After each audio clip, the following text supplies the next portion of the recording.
can you feel the electricity in the air? Oh yeah! Even when I flew in last night, I was getting the fantastic shivers. I had the great privilege of being in Denver 4 years ago. How many of you were there with me? All my closest friends. And what a special, life-changing event it was. And the night that candidate Obama gave his speech was literally, for me, life-changing. I became politically aware at the University of Kentucky.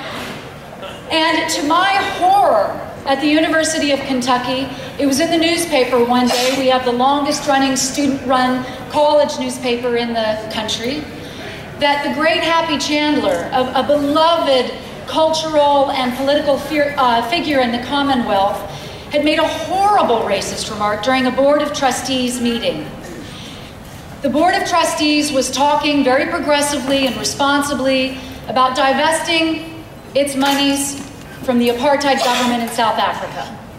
And Happy, sitting in his wheelchair, said, "Why are we talking about that? Isn't it just a bunch of ends anyway?"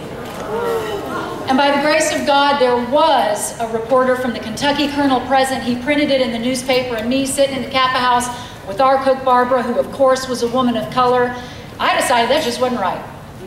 And I decided that a public institution had no space on a board of trustees for someone with those beliefs. And I'm telling you what, the generation card didn't work for me. I don't care if that's how you talked coming up, because it's not the way to talk today. So I left the Kappa House and I joined up with the African American fraternities and sororities, and I got radical. And I've been progressively and delightfully radical ever since. And I sat in the back of that Kappa House all by myself, painting stuff on sheets, hanging it out the windows, leading campus-wide walks out of classes, going to classes I knew my friends were in first and none of them came with me, and we've got funny stories to tell today about that. But fortunately, most of them have joined me along the way. And that is how my political consciousness was born. And then I found out things about our wonderful republic and our government that I just didn't like. It was a bit like finding out your parents have sex, you know what I mean? It's like really disgusting and shocking and a sense of profound betrayal. I learned about the Iran-Contra affair. I learned about the United States propping up dictators in countries like Zaire and in Central America. And I decided that I didn't want to be a part of that, that I was American who believed in equality and justice and hope, not just for us, but for all the people in the world. And that's one of the reasons why I appreciate Catherine Sebelius so much, and I love our United States Agency for International Development, because we show the world the compassionate face of America. And fast forward to 2008, and our fine president taking office on that fantastically crystal clear cold day in Washington, D.C. Was anybody there with me? I mean, did it lift your spirits or what? But even as I joined in that moment of extraordinary manifestation of the American dream, I knew that there was hard work to be done, and that our president's first order of business was to stop the bleeding. He had to do triage. Our economy was hemorrhaging. In January of 2009, women lost more jobs than they have ever lost in the history of keeping labor records in this country. Yeah. Not to mention the fact that a woman over the course of her career loses on average $340,000 due to paycheck inequality. That's right. And so when he took office, the very first thing he did with the swipe of his powerful and righteous pen was pass the Lilly Ledbetter Act. And then over the course of those 4 years, he's been able to help the private sector add 1.4 million jobs that women now fill. We were losing jobs in the hundreds of thousands when he took office, many of them in Ohio. Yeah. And over the last 28 months, we've added 4.5 million jobs to the private sector.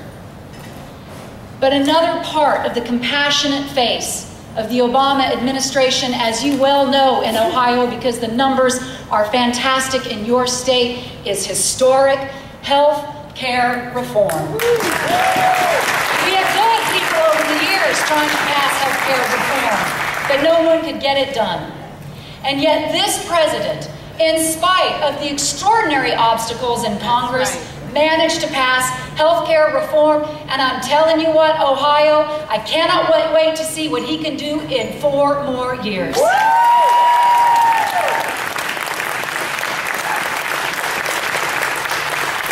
In your state alone, 640,000 children with pre-existing medical conditions cannot be denied insurance. Over 100,000 previously uninsured young adults are now covered on their parents' policies. Any of y'all in the room? Yes.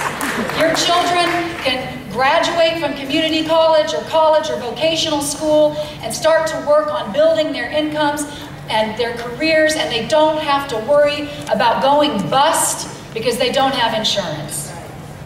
Over 185,000 Ohio's with Medicare saved an average of $512 on their prescription drug costs in 2011 alone. Think about those savings, especially for the elderly over time. And I love this one because we're smart, right? And we know that an ounce of prevention is worth a pound to cure. 900,000 Ohioans with traditional health care accessed free preventative services. And that does include women now being covered with 8 additional services on their health care. Let's just talk for a minute about one of the lightning rod issues in our country, abortion. What I've always figured is that if we make medically accurate sex education available to boys and girls and to women and men, and we make modern family planning available to them, we prevent unintended pregnancy. And as we prevent unintended pregnancy, we make the need for abortion, except in the case of rape, incest, and to save the life of the mother, obsolete. And as our wonderful 42nd President of the United States said, abortion should be safe, it should be legal, and it should be rare. Yep. And it is with family planning that we can make it rare. And in the meantime, what we know is that at any time, in any relationship, at any age, and in any place, rape is rape. Period. And one of my great concerns, looking at Governor Romney's campaign and watching some of their convention last week, is the scrambling that they attempted to do to distance themselves from Mr. Aiken's remarks, when in fact we all know that Paul Ryan supported him on that proposed legislation, which included attempting to narrow the definition of rape. I don't know about y'all, but I'm uncomfortable with that. So we have a president who was raised in part by a grandmommy who earned less than the men she trained, who is married to an extraordinary woman of color at a time when it was unusual, managed to attend an Ivy League school, and who is the father of 2 little girls with whom he sits down every evening at 6:30 to have supper and help with homework. That's a man I like as my president. Oh, yeah.